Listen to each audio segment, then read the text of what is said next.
ये आया हमारा कीबोर्ड और इसको भी मैं ओपन कर देता हूँ। देखो ऑलरेडी हमारी अनबॉक्सिंग सारे ने करके दी फ्लिपकार्ट वालों ने, और ये कलरफुल है भाई, कलरफुल। तो अभी मैं देखता हूँ इसकी क्वालिटी में क्या भाई क्या है। क्वालिटी बहुत इंपॉर्टेंट होती है। ओके गाइस, ये देख रहे हो वाइट है, माउस भी वाइट है गाइस। सो बाकी ये हमारे पास कॉपर वाला आ जाता है, ठीक है। ये भी कॉपर है, दिख रहा नहीं दिख रहा, ये वाला फोकस कीबोर्ड पर कर।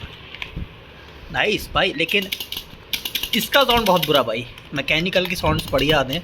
मैकेनिकल का जो होता है वो भाई बहुत महंगा होता है, मतलब 5-10 हज़ार का मिलेगा मैकेनिकल का। इसको अलग फेंक दो। बाकी तुम्हारे को पीछे से दिखाता हूँ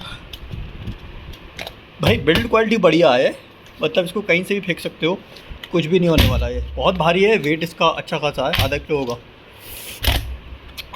ये तुम इस तरीके से रख सकते हो। ये बात गाइस। सो ये ऑप्शंस मेरे को बढ़िया लग रहे हैं, और ये मेरे को 1200 रुपये का पड़ा है। बाकी अभी हम लैपटॉप में लगा के देखते हैं कैसा लग रहा है। तो गाइस ये कलर देख रहे हो, इसका कलर मैं यहाँ से चेंज कर सकता हूँ। ओके, तो इसके अंदर ये वाला ऑप्शंस भी है कि डिम भी होगा और मतलब दोनों काम होंगे। और इसमें एक ही कलर है क्या?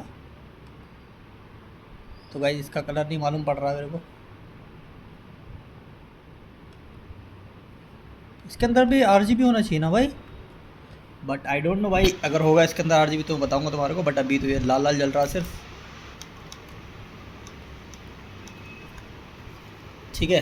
तो बाकी मैं तुम्हें लाइट तो गाइस कुछ इस तरीके से ग्लो कर रहा है, तो बढ़िया है गाइस। तो इसके साथ जो मॉनिटर लूँगा वो भी बिल्कुल वाइट होना चाहिए, तभी गाइस हमारा ये लैपटॉप है तो बढ़िया लगेगा।